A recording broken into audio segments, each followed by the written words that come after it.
Amen. At nakita niyo po kung paano kayo pinagpala ng Panginoon sa iba't ibang kapamanan. Noong nakaraan po, sabi ko nga, simula ko lang, tama po si nurse. Tama po na nurse, di ba?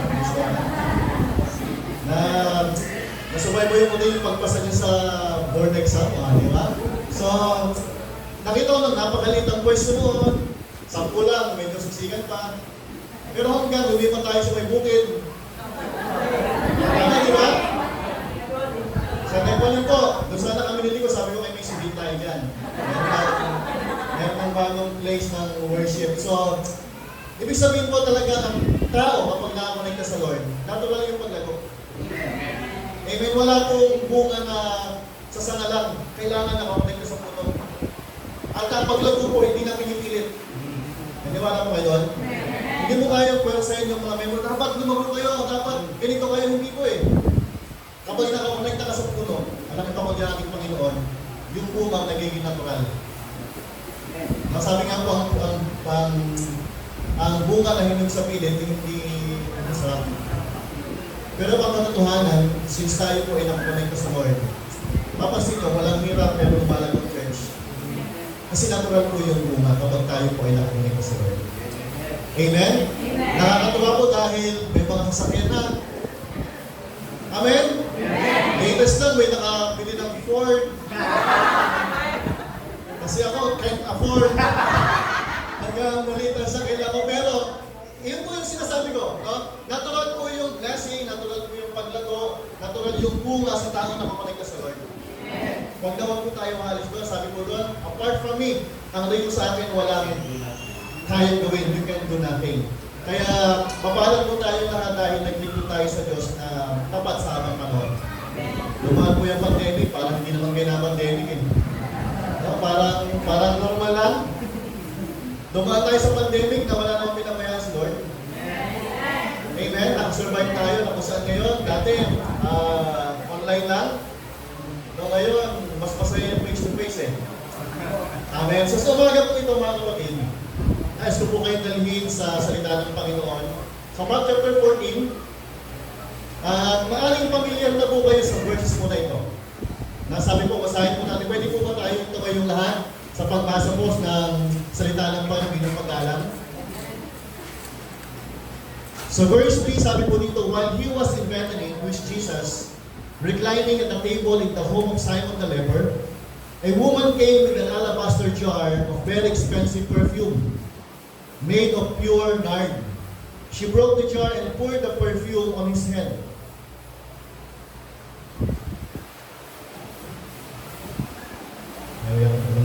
So verse 5, leave her alone, sabi ni Jesus.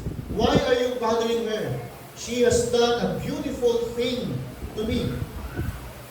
Verse 8, she did what she could. She poured perfume on my body beforehand to prepare for my burial. Truly, I tell you, wherever the gospel is preached throughout the world, what she has done will also be told in memory of her. Pinagpaalala po ng Panginoon ang kanyang salita. Manalangin po tayo, Panginoon, itago niyo po ako, Panginoon, sa iyong kapangyarihan at ang buhay mong salita, Panginoon, ang mahanasan po namin sa mga ito. Pangalan, Panginoon, maraming salamat sa pagkakataon na ito upang kami po ay magsama-sama muli ang pag-aralan po ng mga salita. Pinupuri na namin sinasamba, Panginoon, sa pangalan ni Jesus. Amen. Amen. Praise the Lord. Makakakunan po tayo lahat. Palakpakan po natin si Lord. Okay? Hallelujah. Ang ganda po ng sinabi ni Jesus sa verse 6. Sabi ni Jesus, leave her alone. Pabayaan niyo siya. Bakit niyo siya binubuliglig? She has done a beautiful thing to me. Habang inaaral ko po yung verse na to, namangha ako kung paano na-appreciate ni Jesus si Mary. Sabi dito, huwag niyo siyang pakialaman, she has done a beautiful thing to me. Tandaan po natin, as a believer, as a follower of Christ, we are called to serve God and serve others. Amen? Hindi po tayo naglingkod sa Diyos na wala lang. Matindi lang ang Sunday, bless, tapos ulit Sunday ulit. So tinighan nilaban tayo, tinighan ng Diyos para paglingkuran ng Diyos at paglingkuran ng kanyang tao. Ang mga kapatid natin sa Panginoon. But you know what? Gusto ko po kayong talhin sa isang katotohanan na may mga bagay na nalulugod talaga ang Diyos sa paglilingkod. Amen? May mga pagkakataon po na talagang dito nalulugod ang Diyos. At ito po yung aming tatalakayin ngayon. May mga pagkakataon po kasi na naglilingkod tayo na parang okay na to, pwede na to. Pero sa topic po natin ngayong umaga, makita natin, nung sinabi ni Jesus, He has done a beautiful thing to me. Dapat iyon po yung ma-achieve natin habang naglilingkod tayo sa Lord. Ang ganda po ng sinabi ni Jesus, nung may parable of talents, sabi niya, well done, good and faithful servant. Namangha si Lord doon sa mga tao na kung saan ibinigay nila yung buhay nila sa paglilingkod sa Lord. So sa umaga po ito, hayaan niyo pong kalito kayo sa title ng ating mensahe na papapagatan kong The Beautiful Thing. Ang magandang bagay. That service that matters. Ano nga ba yung service, ano nga ba yung paglilingkod sa Lord na talagang it matters to Him?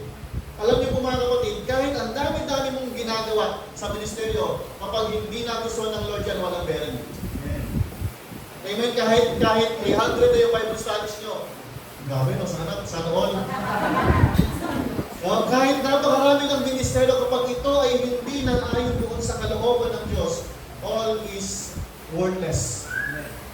Kaya napakahalaga pong makuha natin yung atensyon ng Lord eh. Kaya nang makuha natin, masabi sa atin ng Lord, you are doing a beautiful thing for me. Amen. Amen. Sino po dito nagtiwala ng Lord sa kanyang buhay? Pwede mo makakita sa buhay? Pag hindi ka nagtas sa buhay, pagpupulutin ka kayo ng damo sa gilid. Grabe, laki na lote nyo, ha? Pwede pa ka makakuha. Okay? So the beautiful thing, the service that matters. Ano nga ba yung tinatanaw ng Lord every time we are doing something for the Lord? Matagal na po tayo sa paglilingkod at maaaring alam niyo na po ito pero nais lamang pong i-remind sa atin ng Panginoon kung paano nga ba tayo maglingkod sa Lord. Amen? Tanda po natin, nasa kalagitnaan pa lang tayo ng ministeryo. Marami pa tayong tatakwin. Pastor, marami pa tayong gagawin. Pastor, marami tayong gagawin. Pero napakahalaga sa lahat po ng ating gagawin, lalo po ng mga leaders, makita natin ano yung magpapangiti sa Lord. Amen. Ano yung magbibigay ng ngiti sa mukha ng Diyos na kung saan sabi niya, well done, it's a beautiful thing for me. Sabi mo dito, as a follower of Jesus, bilang follower ni Lord, it's an earnest desire, yung pinaka-nais ng puso mo na gawin yung mga bagay na malulugod ang Diyos. Amen? Dapat ito una yung desire natin, Lord, gusto ko sa gagawin ko malugod ka. And to do things that is beautiful for His pleasure. Alam niyo po mga kapatid, tayo ay naglilingkod para mapapakinggan si Lord. Amen? Para paglingkuran siya kung saan makita natin na napapagpala ang Diyos sa paglilingkod po natin. Amen? And this morning, lalakaran po natin ang istorya nito ni Mary. At matututo po tayo kung paano nga ba nabanggit ni Jesus kay Mary that you have done a beautiful thing to me. Ang ganda po ng sinabi sa verse 4, chapter 14, verse 3. While he was in Bethany, ang isang context po nito, tatapos buhayin ni Jesus, sino kapatid ni Mary? Na binuhay. Si Lazarus. Okay? Sa nung pagkatapos buhayin ni Jesus, si Lazarus, ito na yung panahon na kung saan kilalang si Jesus. Nandun na siya sa Jerusalem, sa Bethany. Ang unang ministeryo po ni Jesus, nasa Capernaum siya, malayo siya doon sa lugar na kung saan nandun yung mga high priest. Pero this time, nagministeryo na si Jesus doon sa sentro, sa Jerusalem. And from there, nung binuhay ni Jesus, si Lazarus, kumalat yung balita at nakarating ito sa mga Hudyo, sa mga Pariseo. Nakarating ito sa mga high priest. And they have planned to kill Jesus. Alam niyo po mga kapatid, tulad mo ng Panginoon Jesus, nung gumagawa siya ng mabubuting bagay, ang daming balita sa Kanya. Same with us. Pansinin niyo po mga kapatid, kung kailan kayo nagtapat sa Lord, ang daming away. Sino po nakakaranas? Kung saan, buhay mo sa Lord, pero bakit Lord, bakit nakakaranas ako nito? Bakit nagkukulang ako? Bakit maraming galit sa akin? Tandaan mo kapatid, ang tao ng mundo galit sa liwanag. Ayaw nila sa taong naglilingkod sa Lord. Amen? Hindi naman kaaway natin sila, kundi yun yung nilalagay ng kaaway sa kanila. Na sila tayo ay kaaway na dapat hawain, kagalitan. Pero ito po yung katotohanan. Habang naglilingkod ka sa Lord, maraming ataking gagawin ng kaaway sa iyo. Sa pagkano ito, yun po yung mararanasan ni Jesus along the way ng kanyang journey. But before that, something happened. Meron po silang salo-salo, may boodle fight siguro, sa boodle fight doon. Nagpo-boodle fight yung buong tropa, ng tropa yun, labing-dalawa alagad, kasama yung mga kaibigan ni Jesus. Uuso siguro yung Samji noon, nagsasamji sila Jesus. Sa may kimchi, we never know, no? Kung panahon ni Jesus yun, talagang enjoy na enjoy sila habang kasama nila yung bawat isa. Pakitanong nga po sa kanila kung enjoy ka bang kasama ang pamilya. Amen? Siguro naman po enjoy. Kasi hanggang ngayon magkakasama kayo. Amen? Siguro kung hindi nyo na-enjoy yung company ng bawat isa, hindi ko na kayo makikita. Si Pastor na lang nakikita ko dito. Pastor, nasan na si Engineer Jeremy? Amen? And this group of people na kung saan si Lord, kasama ang mga disciples, they enjoy each other. Habang nagkukwentuhan sila, merong isang eksena na pupukaw ng pansin ni Jesus. Merong isang babae, si Mary, kapatid ni Simon, the leper, may dalang alabaster jar. Meron siyang dalang napakamamahaling perfume. Sabi po dyan, a woman came. Ito po yung unang punto po natin. To be a follower of Jesus, na napaka-beautiful sa Lord, be intentional. Follower of Jesus. Ulitin ko po, be intentional. Pag sa Tagalog, intentional, sinasadya. Amen? Amen? Be an intentional follower of Jesus. Hindi yun paglilingkod na kung saan, magustuhan ko lang. Actually, challenging yung pagpunta mo dito. Literal. Amen? Pataas, lumayo. Kaya nga po siguro, punta kami dyan sa Kabog-Kabog. Lagi kami dyan, pag na minsan, kaya na tayo sa Kabog-Kabog. Be intentional, mga kapatid. Sabi nga po dito, Mary came doon sa lugar doon sa Jesus. Walang nagkuto sa kanya. Walang nagsabi sa kanya, hindi sinabi ni Simon the leper, magdala ka ng alabaster jar, ng perfume na napakamahal at ibigay mo kay Jesus. Wala, hindi siya inutusan. Amen. Amen. Kundi intentionally, he came to Jesus, dala yung pinakamamahaling pabango. Mamaya, titignan natin kung gaano kamahal yung pabango na ito. Mas mahal pa siguro sa Ford. Kasi, yung latest update na nasa akin po sa Blessed Family. Sabi ko, makasama namin sa joyriding yung kasama. Amen. Pero tingnan po natin, si Mary, walang nag-utos sa kanya, but intentionally, she came to Jesus na mayroong dala at hindi lamang basta dala. Sabi nito, expensive perfume. Napakamahal na pabango. Sino po mahilig sa pabango? Ano po yung pinakamahal na pabango na bilhin na?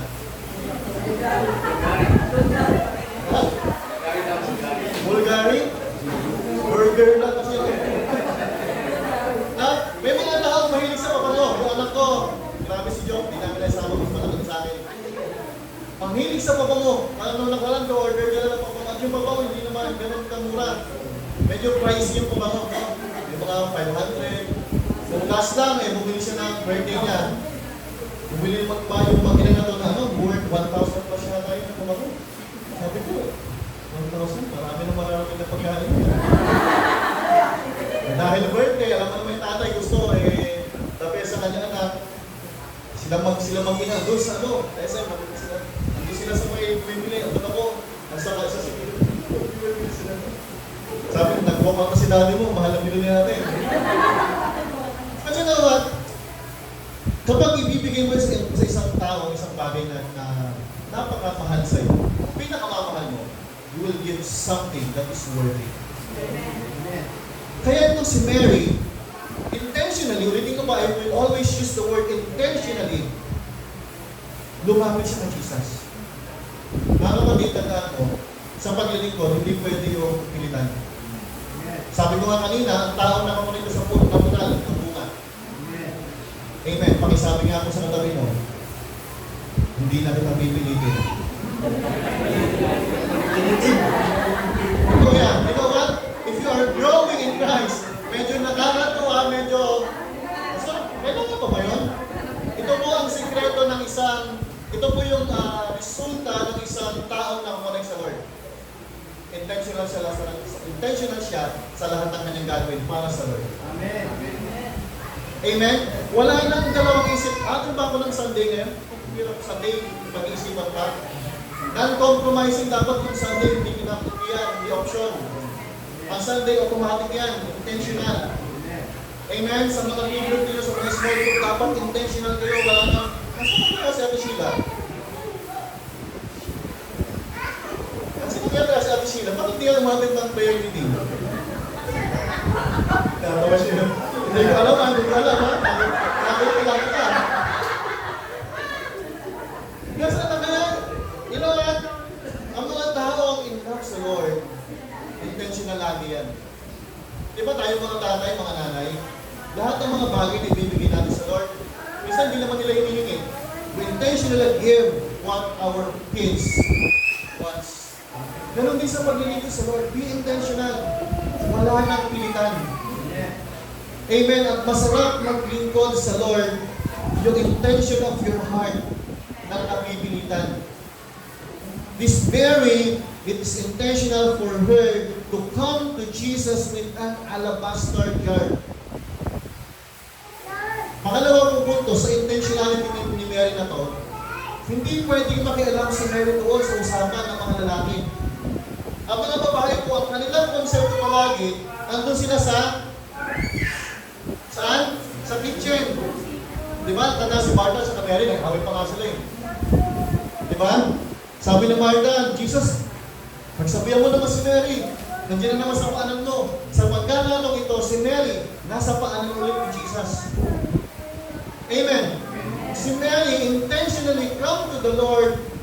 Tinanggal niya yung mga barriers, yung mga hadlang para lumapit sa Lord. Why? She has the intention na ipakita sa Lord na mahal na mahal. Amen. Mga kapatid ko sa Lord, ulitin ko, alam ko matagal lang tayo sa Panginoon. A reminder for us, be intentional in everything that we do. Lalo na po sa mga Bible studies, sa mga discipleship, sa mga pag-aaral po ninyo, be intentional. Amen. Wala na po dapat sa atin na napipilitan ka na lang umatin ng church. Mga kapatid, hindi nyo may enjoy yung paglilingkod sa Lord. But you know what? When you are so in love with the Lord, you can do everything for the Lord nang walang pilitan. Sabihin mo sa katabi mo ngayon, huwag ka nang magpapilit, ha?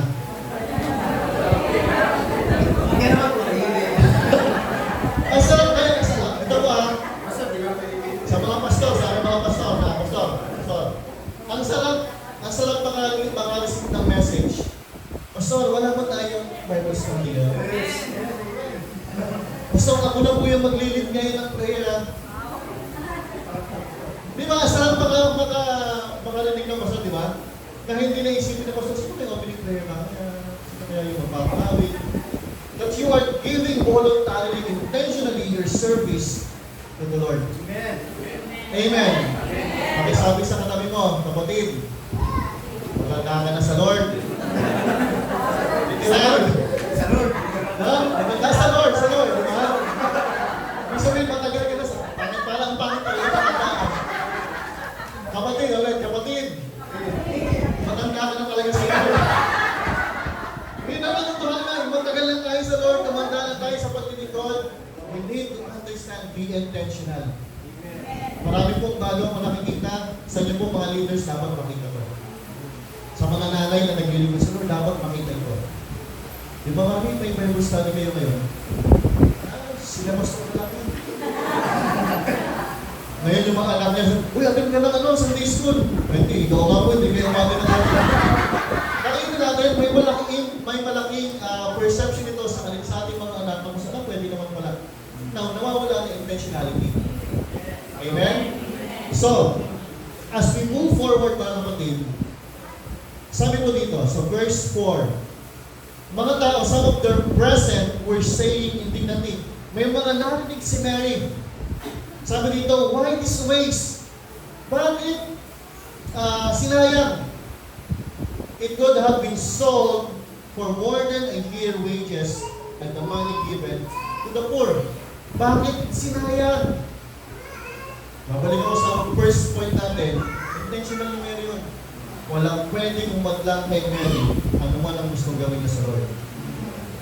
Ganun din po tayo, kapatid, huwag niyo hayaan may mga hadlang sa iyo sa paglilingkod sa Lord. Maraming may marinig ka sa kabila, sa kaliwa, sa kanan, sa harap, sa likod. Bakit ginawa mo yan? I just want to be intentional mahal mo sa Lord.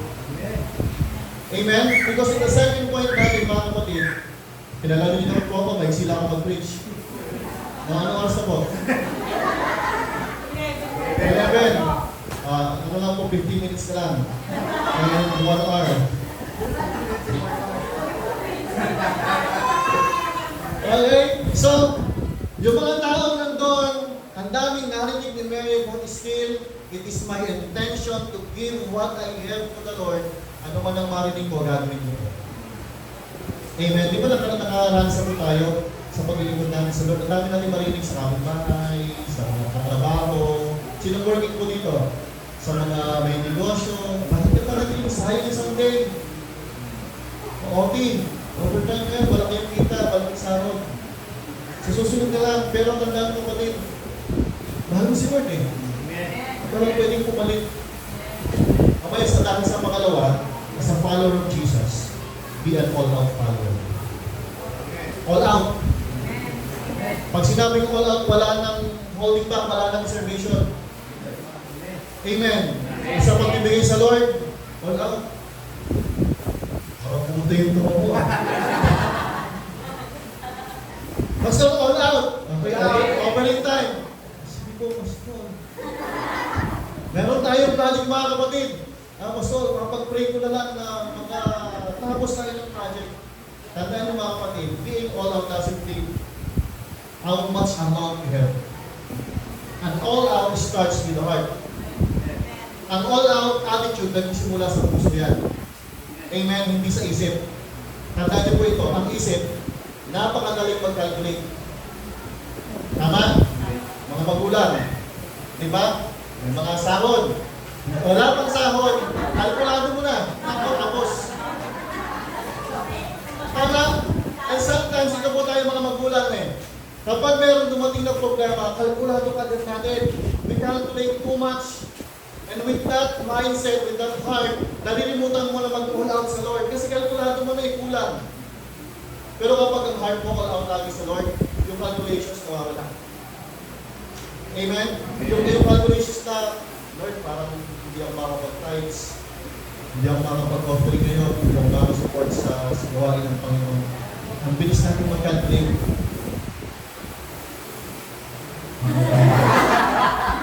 Ang nagkaroon ng katahimikan. Nagkakalculate ka.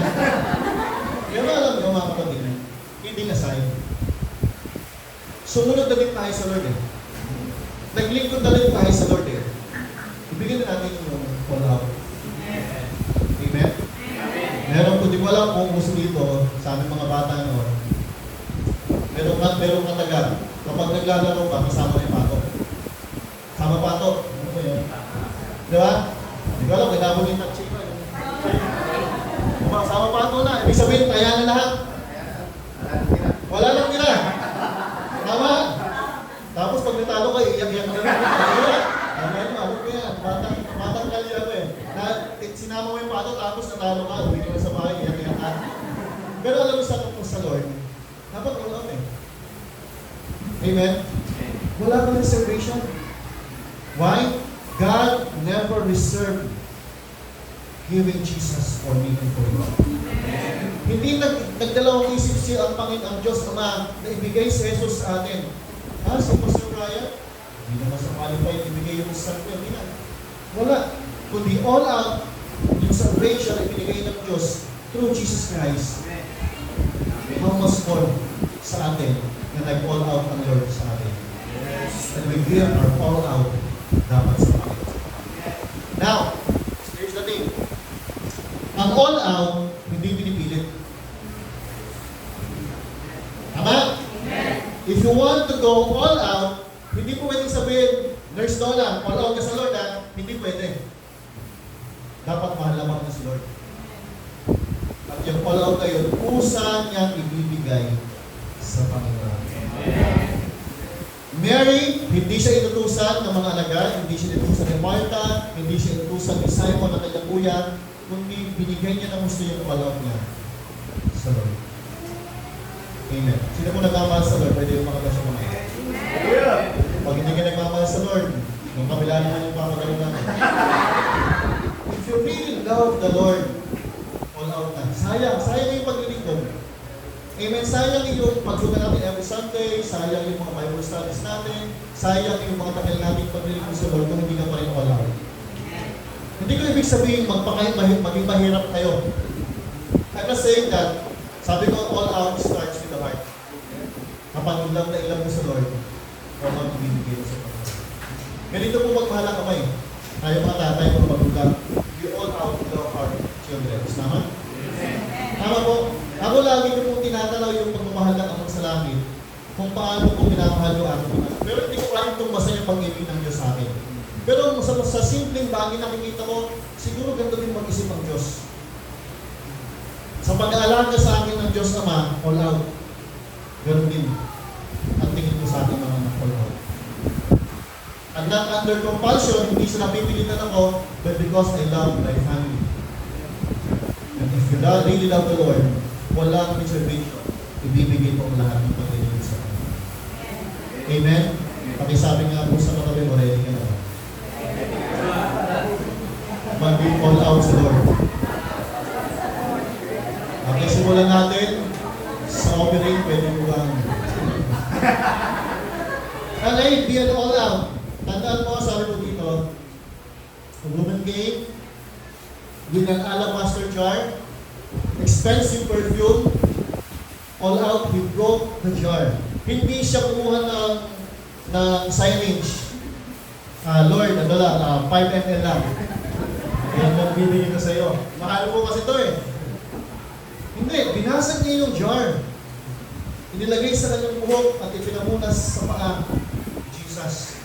Inanoint ni Mary yung si Jesus sa kanyang pamamagitan ng kanyang buhok. What I'm trying to point out is this. Sa all out, when we advocate to the Lord. Walang compulsion, walang pilitan. Kaya mo ibigay sa Lord kahit masakit. Madali kong magbigay sa Lord na sobra. Ito, sobra yung budget ko. Sige, bigay natin sa Lord. Madali ko yun. Pero alam mahirap, kulang ka na, magbibigay ka sa Lord. You remember this story? Sa isang, si Jesus nasa temple, umupo sa salap ng altar, tapos tingin niya yung mga nagbibigay. May nagbibigay ng sobrang sa kanilang offering box. Tapos mayroong isang kumain na may dalawang 2 pennies na dinalis na kaya tayo. Huling sentimo. At inulong niya doon sa offering box. Sabi ni Jesus sa mga disciples, halika kayo. Tinawag niya yung disciples. Ako, ikaw pa na-bless na tao. So, ito. Hindi ako na-bless dun sa maraming binigay because they gave out of their expenses. Out of their sobra. Na sobra lang yung binigay nila. Pero itong babaeng ito, she gave his life. Last 2 coin, ibinigay niya pa rin sa Lord. Why? She loved the Lord. Amen. Tanda po, ang ganda po ng sinabi ni Haring David, I will not offer a sacrifice to the Lord my God that cost me nothing. Amen? Ang story naman po noon, naghahanap ng lote, naghahanap ng lote si David, Sa tanong nakita niya ngayon, thinking around niya, sabi niya, King David, ibibigay ko na sa iyo itong ibibigay ko na sa iyo loan eh. Gamitin mo sa templo. Pero sabi ni David, no, hindi. I will not offer a sacrifice to the Lord my God that cost me nothing. Dapat ang pagbibigay sa Lord, ang paglilingkod sa Lord, nararamdaman. Yung merong purot ba? Lord, sakit nito pamasahin na lang ng anak ko, pero kailangan ko pang mag-tithes. Not under compassion, pero dahil you are so in love with the Lord, kaya mo mag-all out. Ulitin ko po huwag kayo mag-all out kapag you are not truly in love sa Lord. Mapipilitan lang kayo, mabobroke kayo talaga. Pero kapag so in love ka sa Lord, you can give it all out. I'm not saying all about money. Pag sinabing all out, even your time, your talents, dapat all out sa Lord. Amen. Amen po mga kapatid. Alam ko mga kapatid, alam mo, you are so in love sa Lord, give it up. But do not reserve serving the Lord. Kung may ihihiling pa, ihiling niyo pa sa paglilingkod sa Lord. Amen. Si Mary gave everything. Alam niyo po, sa buhay ni Mary, sabi po dito, waste na lang yan eh. Bakit dapat, ang ganda sinabi na ni Judas, sabi niya, bakit binasag? Computer siya mahilig mag-compute si Judas eh. Sino mahilig mag-compute dito? Sabi ni Judas, kung bibigyan natin sa mahihirap, mas marami pa mapapakain. Sabi nito, more than a year wages. Isang araw, isang dinari kasi. So masabi dito, kung 300 dinari yung binayad ni Mary, estimatedly nasa isang taong sahod. Sahod yun ibig sabihin, walang matitira kay Mary. But you know what? Tandaan mo to, walang sayang na bagay pag ginamit sa Lord. Walang sayang. Malinaw kay Mary yun. Hindi sayang yung offering na ibibigay ko sa Lord. Mamaya, makikita po natin, bakit gano'n na lang ma-all out si Mary. Amen? Hindi po sayang yung gasolina niyo magmula sa bayan, bakit dito. Amen. And give it up. Amen. Sabi po dito, Mary gave all what she had. Binigay lahat ni Mary ng meron siya. All the money she kept, lahat ng perang inipon ni Mary, ibinigay niya kay Jesus. Pastor, gano'n din po gagawin namin? I'm not saying that. It's your conviction sa Lord. Hindi ko pwede sabihin, Pastor, ikaw lang ang sahod mo, bigay mo sa church Hindi pwede. Pero kapag nasa tamang puso ka, alam mo mabigay sa Lord. Alam mo may pirot, may sakit kapag binigay mo sa Lord, pero masaya ka kasi sa Lord mo. Amen. Pangalawa, Mary gave her life to Jesus. Bakit mo masabi Pastor na binigay ni Mary yung buhay niya? Una, isa pong binigay ni Mary yung kanyang reputation bilang babae at the feet of Jesus. Kasi it is a disgrace. Yung buhok kasi ng babae is the crown. Amen? Crown nila yon. At napaka-abomination, napaka-mababang sitwasyon uri na kung saan yung buhok mo sa paa mismo. Pangalawa, Mary anoint the feet of Jesus. Napakababang sitwasyon sa isang babae. Hindi pwede yun. But Mary gave everything, even her reputation. Kaya ano masabihin ng mga tao sa labas? Basta ako, wala ako sa Lord. Amen? Ano kung bumabagyo yung ulan, umakit ako ng church, okay lang. Basta ako, wala ako sa Lord. Amen.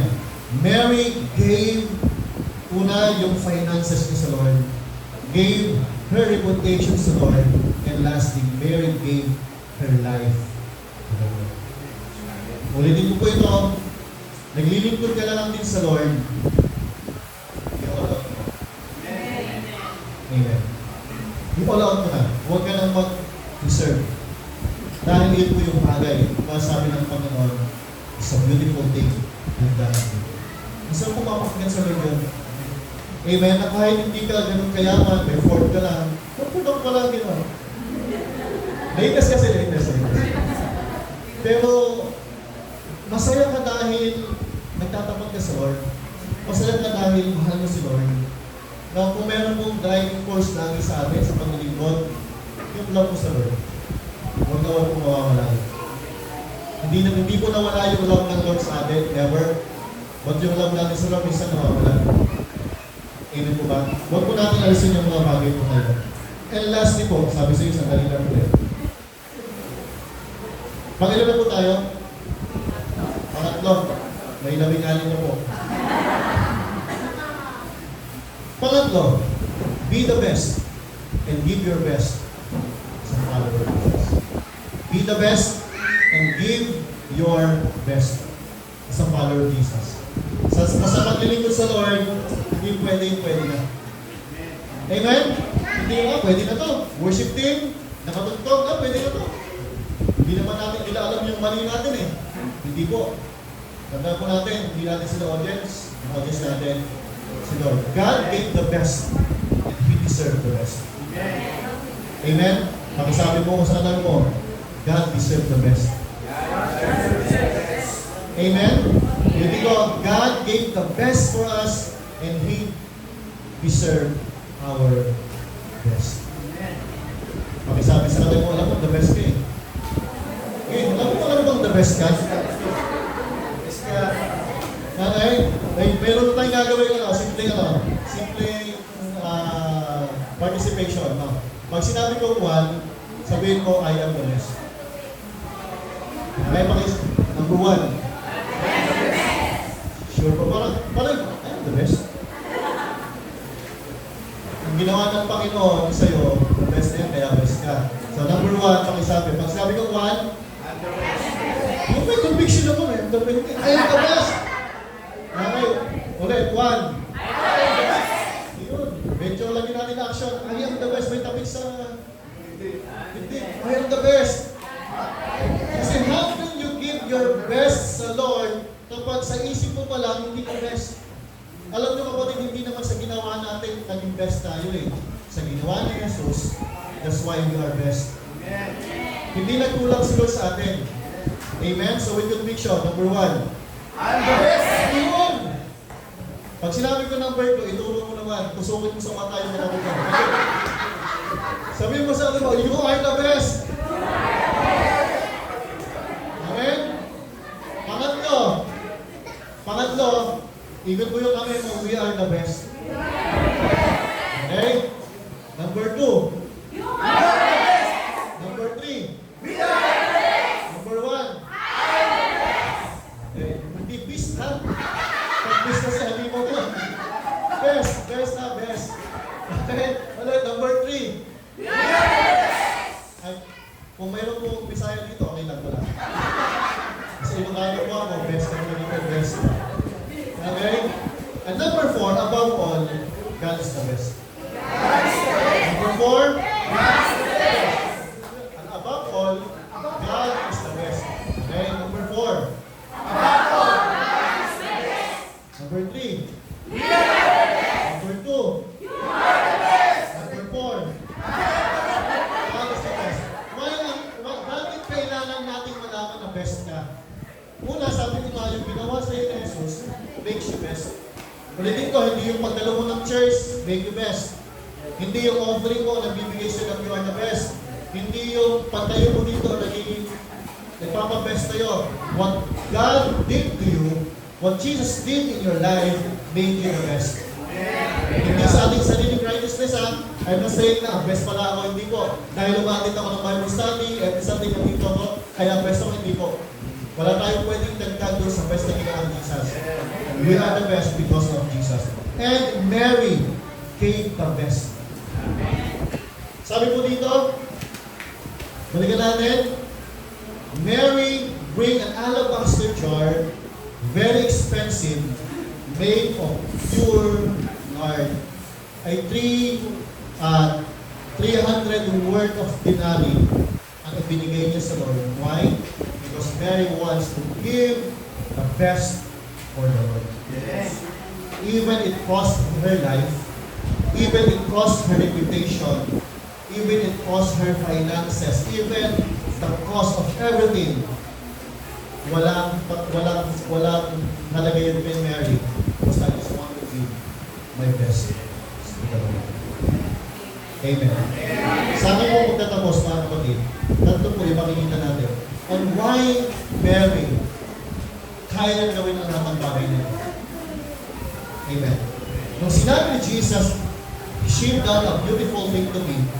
Nag-intentional si Mary. Ano ba yung pangalawa? Nag-all out si Mary. He gave her best si Mary. Ito po yung pinaka dahilan kung bakit niya ginagawa yun.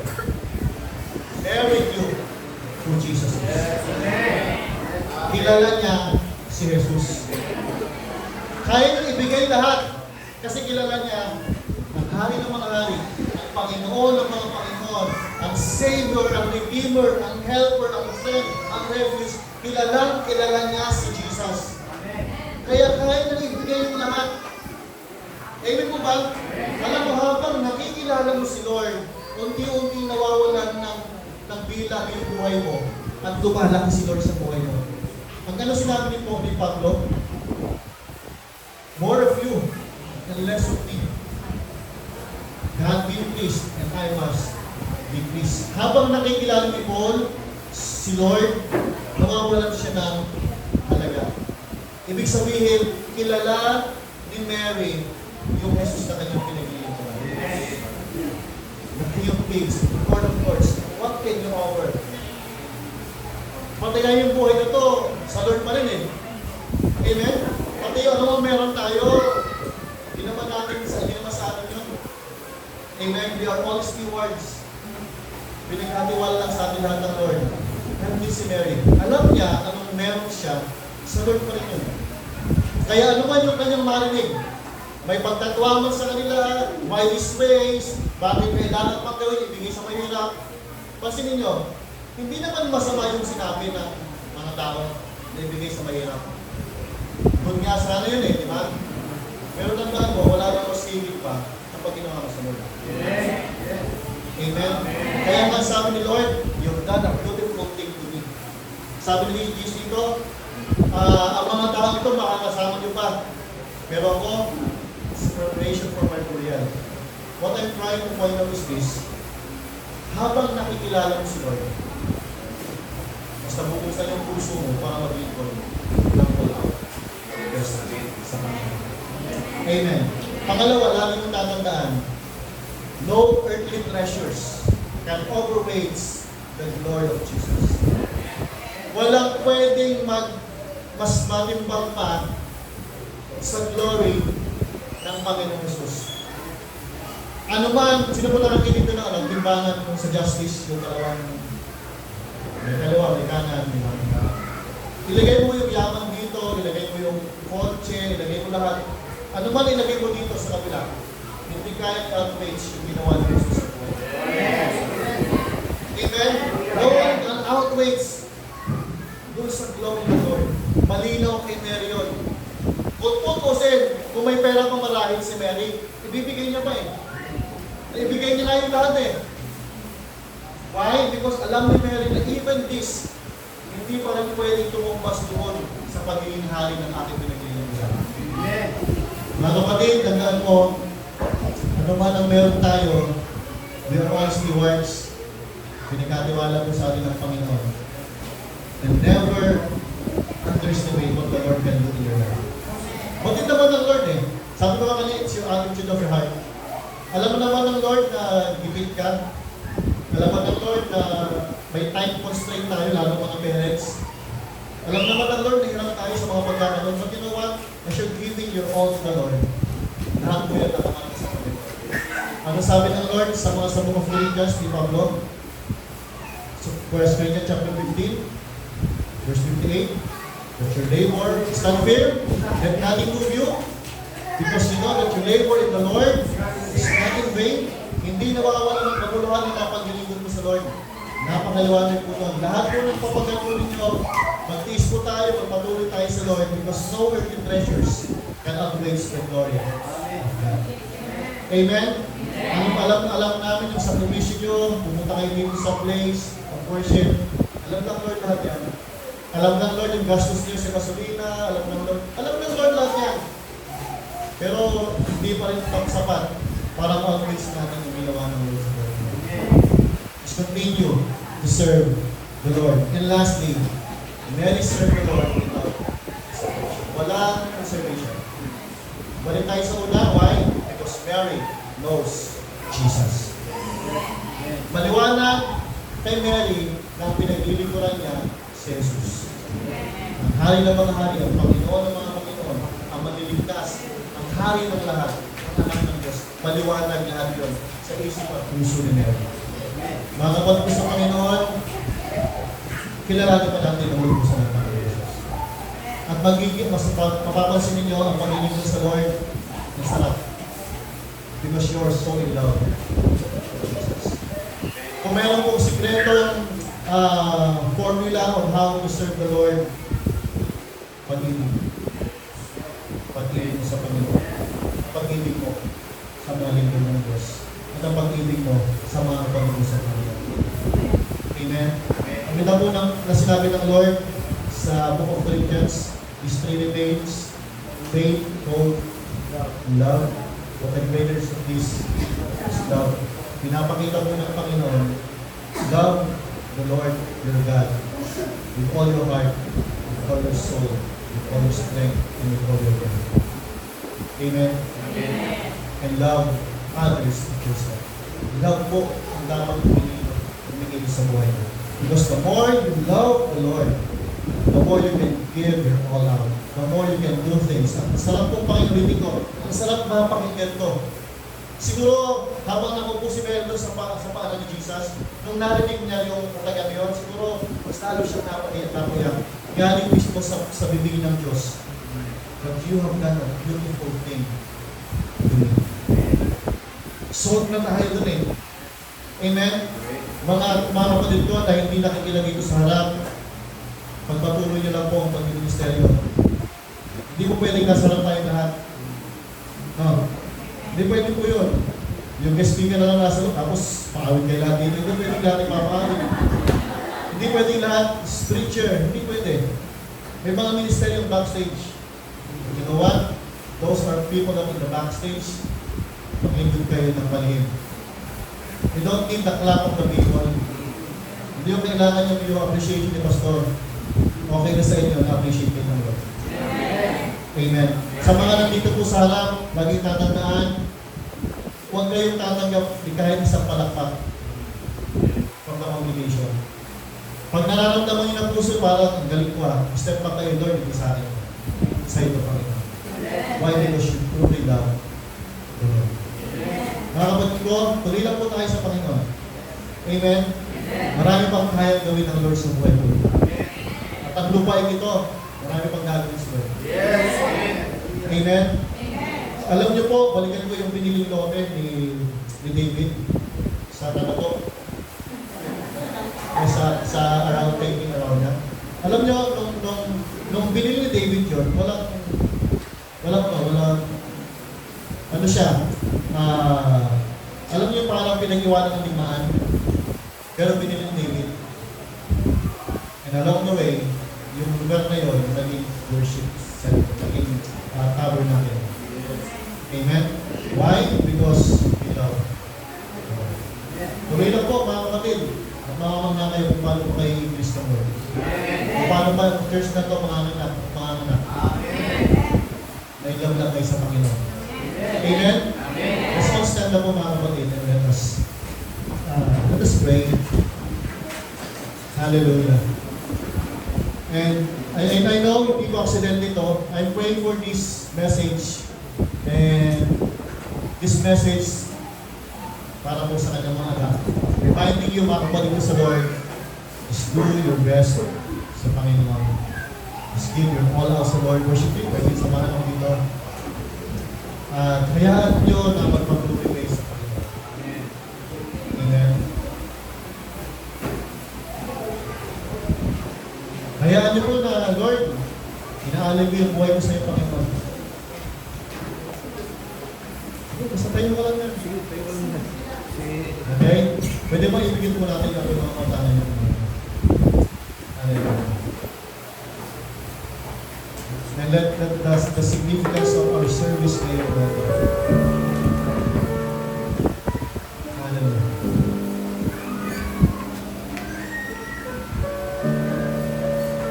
Hallelujah. If you know the song, pwede mo gawin din.